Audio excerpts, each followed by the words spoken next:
దేవుని స్తోత్రం. ప్రభునందు ప్రియులారా, ప్రభు యేసుక్రీస్తు వారి శుభనామంలో మీ అందరూ కూడా ఉన్నారు. ప్రభు వారి యొక్క మహోన్నతమైన కృపను బట్టి మనం మేలుగా కలుసుకునేందుకు ఈ బాధ్యతను బట్టి దేవుని స్తోత్రాలు. జీవగ్రంథం మన బైబిల్లో మనం చూసినప్పుడు మన ప్రభు యేసుక్రీస్తు వారు తన శిష్యులైన వారిని ఆశ్చర్యకరంగా వారి వారి వివిధ స్థానాల్లో ఉన్నప్పుడు వారు విద్య ఉన్నవారైనా విద్య లేని వారైనా సరే తన యొద్దకు పిలుచుకున్నట్లు ప్రభునామకంత కొరకు వారిని వాడుకున్నట్లు దేవుని వాక్యం మనం చదువుకుంటాం. పేతురు తన సహోదరులు చేపలు పట్టే వృత్తి గల వారిని దేవుని వాక్యం చదువుకుంటాం. మత్తయి కొన్ని సుంకపు కొత్తదారుడని మనం చదువుకుంటుంటాం. సౌలు అలాగే అధికారం కలిగినటువంటి వాడై గమలీయేలు పాదముల దగ్గర వేదాంత విద్యను అభ్యసించి దేవుని చేత దర్శించబడిన వాడిగా ఉన్నట్లు దేవుని గ్రంథంలో మనం చదువుకుంటాం. అలాగే ఈ దినాల్లో కూడా దేవుడు తన సేవకులను వివిధ సమయాల్లో తన చిత్తానుసారంగా ఈ ప్రియభక్తులను పట్టుకొని రక్షణను నడిపించుకొని వారి నమ్మకత్వాన్ని బట్టి తన చిత్తాన్ని బట్టి తన సాగుకు పిలుచుకొని వాడుకున్నట్లు దేవుని వాక్యం మనం అనేక సాక్ష్యాలను మనం వింటూ ఉంటాం. అలాగే ఈ దినం ఒక కామ్రేడ్ దేవుణ్ణి కనుగొన్నటువంటి కామ్రేడు దేవుని చేత పిలువబడినటువంటి వాడే దేవుని చేత వాడబడినటువంటి వాడుగా ఉన్నారు. ఆ కామ్రేడ్ గారి యొక్క జీవిత సాక్ష్యం లేకుంటే సజీవ సాక్ష్యాన్ని ఈరోజు మీ ముందు ఉంచబోతా ఉన్నాను.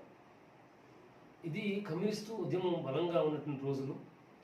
ఎర్రజెండా అని చెప్పి యవనస్తులుగా ఉన్నటువంటి కామ్రేడు ఒక పోలీస్ తోటాలకు కనుక బలైపోతే ఒక రక్తపోటు నుండి 1000 మంది కామ్రేడ్లు పుడతారు అని చెప్పి దృఢ సంకల్పం చేత యవనస్తులైనటువంటి కామ్రేడ్ పొన్నూరు సుదర్శన్ గారు దేవుణ్ణి కనుగొన్నటువంటి వైనాన్ని మీ ముందు ఉంచబోతా ఉన్నాను.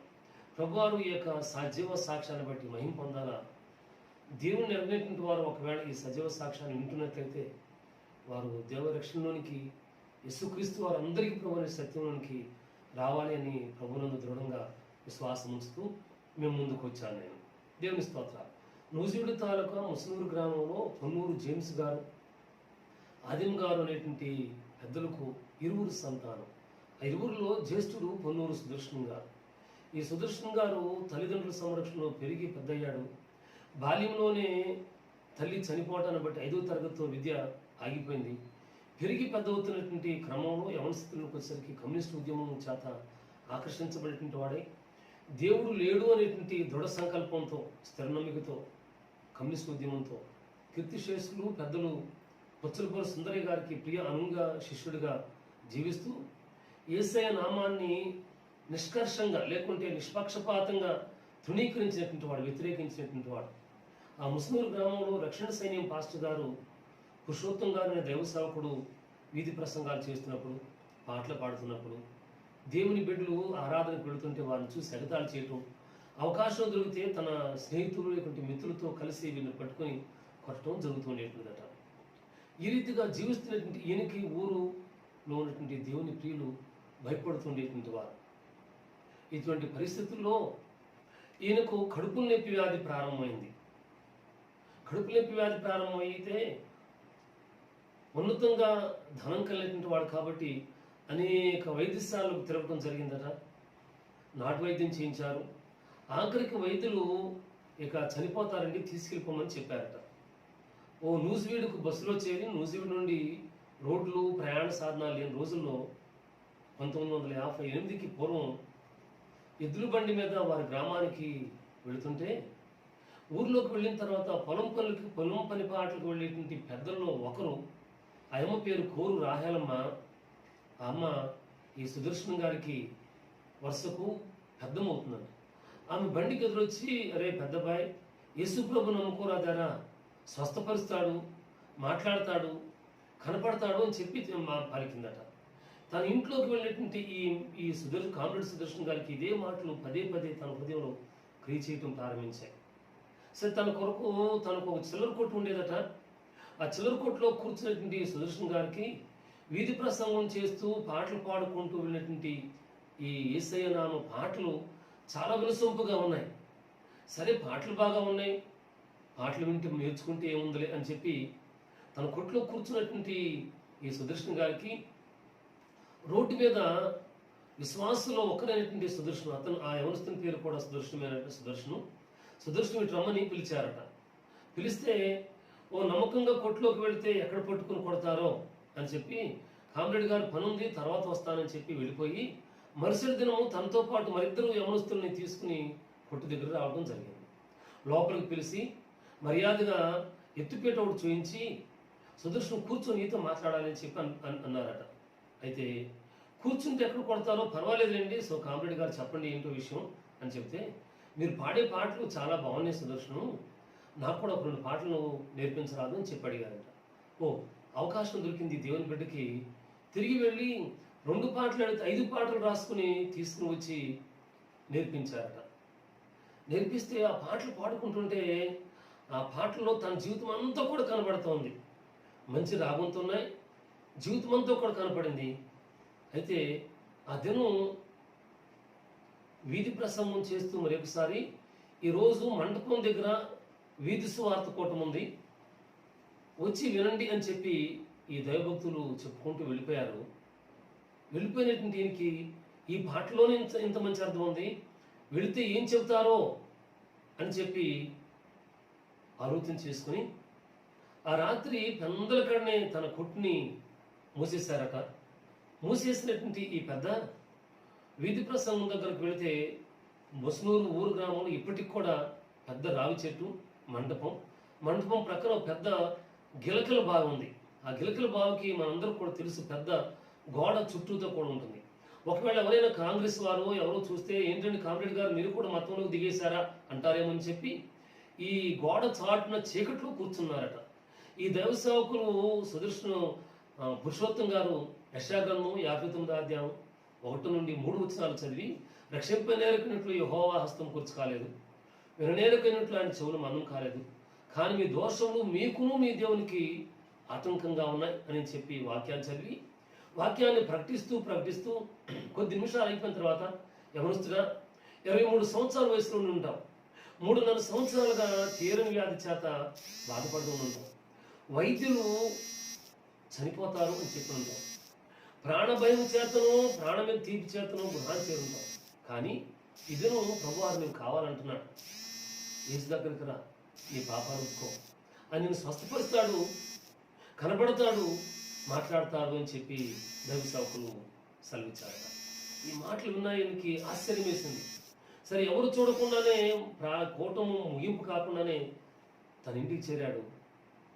ఉదయకాలం మరలా అదే సుదర్శనం యవనస్తులైన విశ్వాస సుదర్శనం కనబడితే పిలిచి అడగటం జరిగిందట. సుదర్శనం ఇట్లా నా పాటలు రాయించుకొచ్చింది ఏమని చెప్పావా మీ గురువు గారితో అంటే, అబ్బాయి లేదండి ఏం చెప్పలేదు, మీరు పాటలు రాసుకురమ్మన్నారు, రాసుకుని వచ్చి నేర్పించానండి అంతవరకేనంటే, అప్పుడు ఈ కామ్రేడ్ సుదర్శన్ గారు నిజాన్ని చెప్పారు, తిరుగు పాటలు పాడుకున్నాను, ఆ పాటలో నా జీవితం అంతా కూడా కనపడింది, వెళితే ఏం చెబుతారు అని చెప్పి మీ పాస్టర్ గారి మాటలు విని వచ్చి రాత్రి ఆ గిలక బావి చాటున గోడ చాటును కూర్చుని విన్నాను, ఓ ఆయన ఈ రీతిగా సెలవిచ్చారు అని చెప్పి చెబితే విశ్వాసైన సుదర్శనం యవనస్తుడు, ఓ బైబిల్లో నుండి మా ప్రభువు తన సేవకుల ద్వారా, వాక్యం ద్వారా, దర్శనం ద్వారా, తన దూతల ద్వారా, విశ్వాసం ద్వారా మాట్లాడతారని ఉందండి, కాబట్టి మీరు వచ్చి అక్కడ కూర్చున్నది ప్రభు చూశారు, తన సేవకం ద్వారా మాట్లాడించారండి, అంతకు మించి నేనేం చెప్పలేదండి అన్నమాట.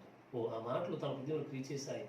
అప్పుడు మరలా ఈ కామ్రేడ్ సుదర్శన్ గారు యవనస్తుడైన విశ్వాస సుదర్శనంతో మీ ప్రార్థన నాకు నేర్పించమని చెప్పి అడిగారట. అడిగితే ఒక గదిలోనికి వెళ్ళటం, ఈ యవనస్తుడైన విశ్వాస సుదర్శనం గారు ప్రార్థన చేసుకుంటూ నేర్పించడం, పాపాలు ఒప్పుకుంటూ నేర్పించడం జరిగింది. ఈయన వెళ్ళిపోయాడు. ఈ కామ్రేడ్ సుదర్శన్ గారు తను ఉన్న గదిలోనే 3 దినాలేమో కదలకుండా తన ఉదయతలన్నీ కూడా, తన విరోధం అంతా కూడా ఒప్పుకొని ప్రార్థన చేసుకున్నారట. ఒక రాత్రి అర్ధరాత్రి వేళ తన మోకాళ్ళ మీద ఉండి ప్రభురక్షకునికి తన పాపాలను, తన జీవితాన్ని చెప్పుకుంటూ ఉండగా ఆకాశంలోని పెద్ద అగ్ని వచ్చి మీద పడి తన నుండి అరికాలు వరకు కాల్చడం, తదనంతరం 2 తెల్లని పెద్ద చేతులు వచ్చి తన దగ్గర నుండి కింద వరకు చీల్చి తను ఎదురుగా పెడితే అవయవాలన్నీ కూడా స్పష్టంగా కనబడుతూ ఉన్నాయట. ఒక గంభీరమైన స్వరం, కుమారుడా సుదర్శనం ఎక్కడైనా జబ్బుందా అని అడగటం, అబ్బే లేదండి అని చెప్పి ఈ కామ్రేడ్ సుదర్శన్ గారు సమాధానం ఇవ్వటం, ఈ రీతిగా మూడు పర్యాయాలు ప్రశ్న, మరి మూడు పర్యాయాలు ప్రత్యుత్తరం ఇచ్చిన తర్వాత ఈ చేతులు ఈ శరీరాన్ని ముట్టి పైనుంచి కిందకు ముట్టడం, అనంతరం అగ్ని చేతులు ఆరోహణమైపోవటం తన దర్శనంలో చూశారట. కాన్షియస్లోకి సహోలోనికి వచ్చేసరికి తన గదిలో ఎవరు లేరు, మా కాళ్ళ మీద ఉన్నాడు, వాళ్ళంతా చెమటలు పెట్టున్నాయి. తన గదిలో ఎన్నడూ చూడనటువంటి జీవపు వెలుగు తను చూచారట. అప్పుడు ఎన్నడూ అనుభవించినటువంటి మనశ్శాంతి, ప్రశాంతత, నెమ్మది, స్వస్థతను అనుభవించారట. ప్రభువునందు పిల్లారా, అనుభవించినటువంటి సుదర్శనం ఆనాటి నుండి ప్రభువును కలిగి ప్రభు కృపలో వర్ధిల్లటం, ప్రార్థన చేసుకుంటాం, దేవుని కృపలో వర్ధిల్లుతున్నారట. కాలక్రమంలో రేకుబోరు ఒకటి చేయించుకుని పాటలు పాడుకుంటూ ఊరంతా తిరుగుతుంటే, చెట్లెక్కి పాటలు పాడుతుంటే, వచ్చినటువంటి పాటలు పాడుకుంటుంటే ఊర్లో పెద్దలేంటి, విరోధంగా ఉన్నటువంటి కాంగ్రెస్ పార్టీ వారేంటి, తన కుటుంబీకులేంటి, ఓ సుదర్శనం కమ్యూనిస్టోడు, వీధి నాటకాలు బుర్రకథలు చెప్పినవాడు, ఏదో నాటకం వేస్తున్నాడు, అప్పటికే ఈయనకు తనకున్న ఆస్తిని బట్టి లైసెన్స్ గన్ ఒకటి ఉండేదట, ఎవరినో చంపటానికో ఏదో చేయడానికి యేసుప్రభు భజన అనేది మొదలుపెట్టాడని చెప్పి ప్రజలు రకరకాలుగా అనుకున్నారట. అయినప్పటికీ కూడా ఇవేవి కూడా పట్టించుకోకుండా దేవుని నామాన్ని మాత్రమే స్మరిస్తూ పాటలు పాడుకుంటూ దేవుని జీవగ్రంథాన్ని చదువుతూ దేవుని కృపలో వర్ధిల్లిన వారు ఉన్నారట. నేను వారు సాక్ష్యం చెబుతుంటే ఒకసారి నేను ఉన్నమాట 1-2 సార్లు ప్రారంభ దినాల్లో మోకాళ్ళ మీద 3 గంటలు ఉండి ప్రార్థన చేసుకునేవారట. అదే మోకాళ్ళ మీద దినానికి 5 అధ్యాయాలు దేవుని వాక్యాన్ని చదువుకుని ధ్యానం చేసుకునేవారట. ఆ రీతిగా దేవుని కృపలో వర్ధిల్లినటువంటి దేవుని ప్రియకుమార్. ఈ రీతిగా జీవనయాత్ర సాగుతుంటే ప్రభువారు ఒకరోజు దర్శనంలో సుదర్శనం, నీకు మీ ఊరు మున్సిపు గారికి విరోధం ఉందిగా, సమాధాన పడవా అని చెప్పి ప్రభువారు అడిగారట. అప్పటికి తనకి ఎవరి మీదైతే విరోధిస్తులుగా ఉన్నాడో వాళ్ళందరినీ క్షమాపణ అడిగారు. ఈ మున్సిపు గారు కాంగ్రెస్ పార్టీ, కామ్రేడ్ సుదర్శన్ గారు కమ్యూనిస్ట్ పార్టీ, కమ్యూనిస్టు కాంగ్రెస్ తగాదాల్లో వీరిద్దరు మాట అనుకుని విరోధులయ్యారు. ఒకరు దొరికితే ఒకరిని చంపాలన్నంత విరోధంతో జీవిస్తున్న రోజులవి. అప్పుడు అరే, ఎంత జీవితం జీవించి రోజున వెళ్ళి నేను క్షమాపణ అడగాల అని చెప్పి అనుకుని తన హృదయం అనుకుని ఒక రాత్రి వేళ దేవుని దగ్గర గడుపుతుంటే, సుదర్శను, నా సమాధానం అవసరం లేకపోతే నేను వెళ్ళిపోతానే అని ప్రభువారు మాట్లాడారట. మాట్లాడటం జరిగిన తర్వాత ఆ రాత్రి, నాయన ఉదయ్య, నీ సమాధానం నాకు కావాలి, నీవే నాకు కావాలి అని చెప్పి ప్రార్థన చేసుకుని ఒకరోజు బైబిల్ చేతకొని మున్సిపు గారి గృహప్రాంగణంలోకి వెళితే మున్సిపు గారు బయటకు వచ్చి, ఎవడోరా నువ్వు నా గుమ్మం తొక్కడానికి, అరే మెడబట్టుకుని తోసేంటారు, తర్వాత సంగతి చూసుకుందాం అని చెప్పి చాలా కఠినంగా మాట్లాడారట. ఆ స్వరం, ఆ మాట విన్నటువంటి సుదర్శన్ గారు దుఃఖముఖంతో వచ్చి 3 దినాలు ఉపవసించి, ప్రభా నా సమాధానం ఇస్తాను కదయ్యా, మరి నేను ఇప్పుడు అవమానపరచబడ్డాను కదా తండ్రి అని ప్రార్థన చేసుకున్నారట. ప్రార్థన చేసుకున్న అనంతరం అదే మున్సిపు గారు కబురు చేశారట, సుదర్శనంతో నేను మాట్లాడాలి, రమ్మని చెప్పమని తన ఇంటి పనివారితో కబురు చేయడం జరిగింది. అప్పుడు మరలా దేవుని స్తుతించి ప్రార్థన చేసుకునే సుదర్శన్ గారికి, సుదర్శను, ఊర్లో ఏ మూలకి వెళ్ళినా సరే సుదర్శనం మారిపోయాడు, యేసుప్రభు వారు భక్తులైపోయాడు అని చెప్పుకుంటున్నారు, ఏంటి విషయం అని చెప్పి అడిగారట. అప్పుడు ఈ కామ్రేడ్ సుదర్శన్ గారు, అయ్యా, నాకు జబ్బు చేసే సంగతి తెలుసు, వైద్యులు చనిపోతారని చెప్పారు, ఈ సమయంలో యేసుప్రభు వారు నమ్ముకున్నాను, ఆయన నన్ను స్వస్థపరిచారు, నాకు కనపడ్డారు, మాట్లాడారు, ఆయనే మిమ్మల్ని క్షమాపణ కోరమన్నారు, అందుకే క్షమాపడడానికి వచ్చానయ్యా అని చెప్పి అంటే, ఆ మున్సిపు గారు ఒక్కసారిగా కవటించుకుని ఏడ్చేసి, సుదర్శను, నువ్వు మారతావని, మన ఇద్దరం కలుసుకుంటామని, మిత్రులు అవుతామని నేను కల్లో కూడా అనుకోలేదు అని చెప్పి అనుకున్నానట. ఆనాటి నుండి వారు మంచి మిత్రులు. కాలం గడిచిపోయింది.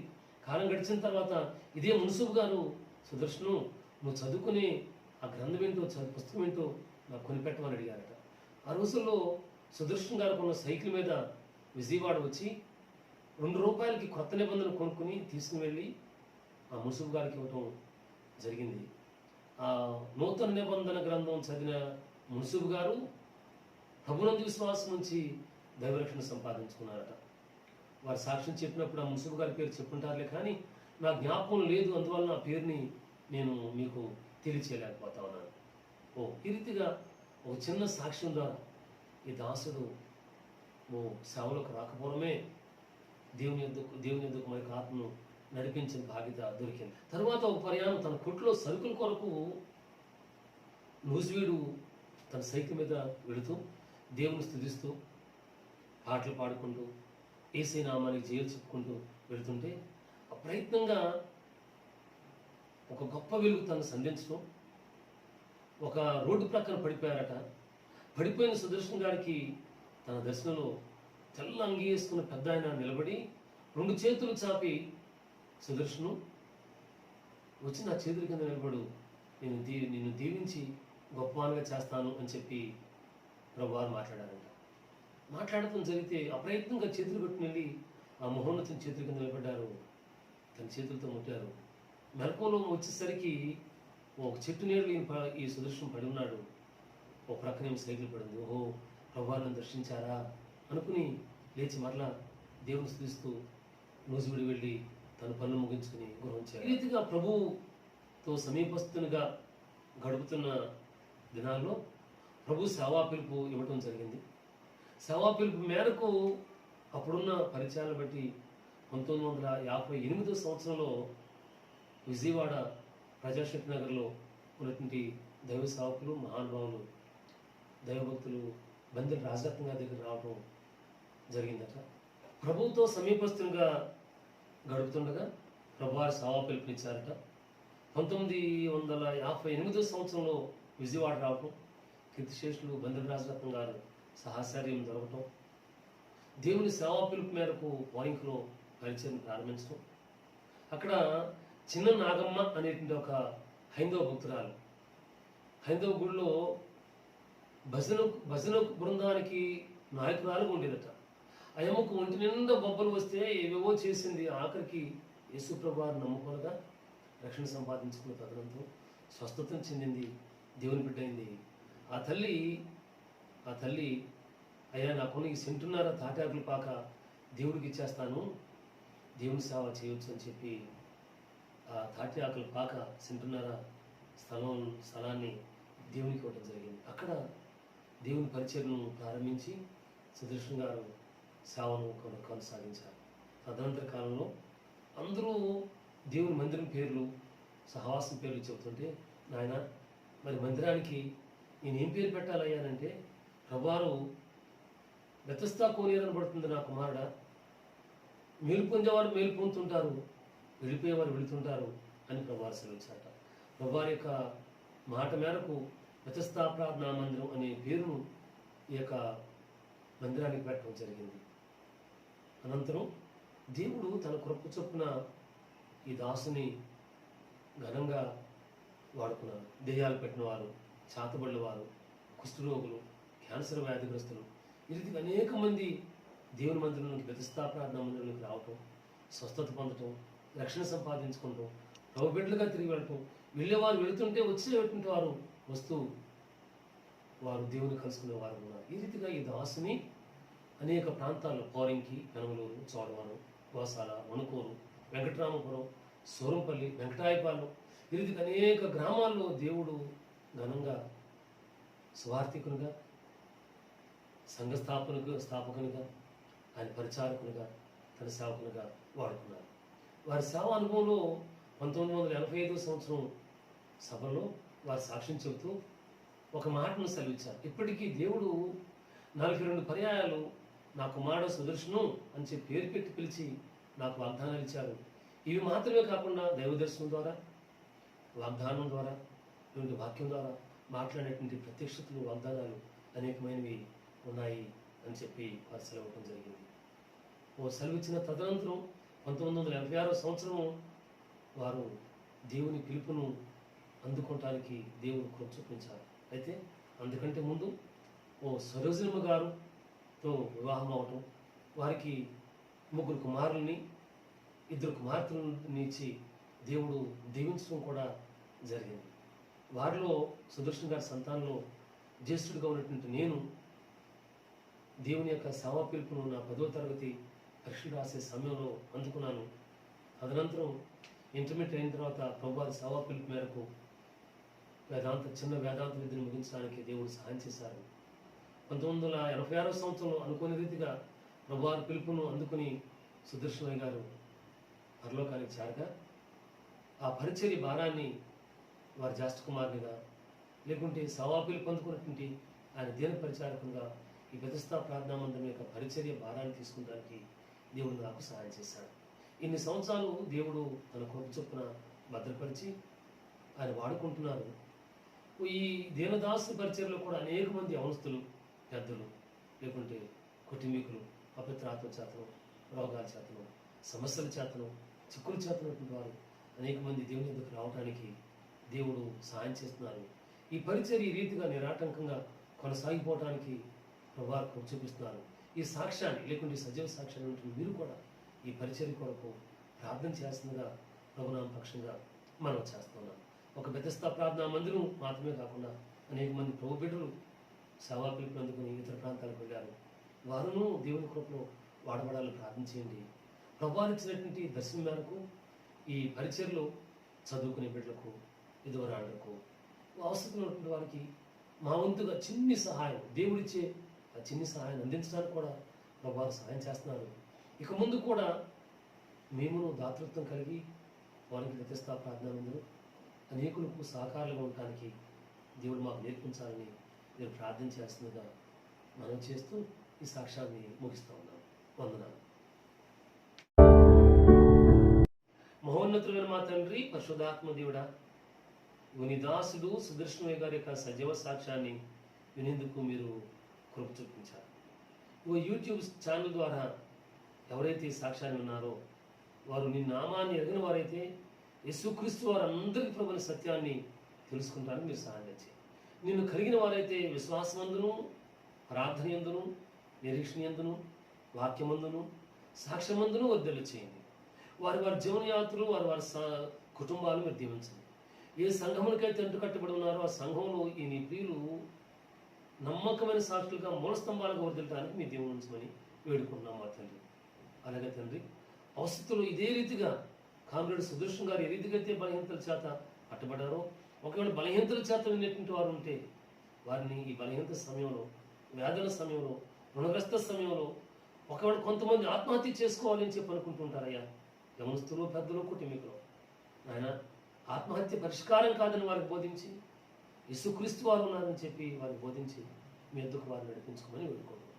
కృప చూపించండి, దీవించండి, ఆస్వాదించాలని యేసునామములో ప్రతి ఒక్కరిని నీ కృప హస్తాలకు అప్పగించి ప్రార్థిస్తున్నాం మా తండ్రి. ఆమె మంచిది. అందరికీ వందనాలు.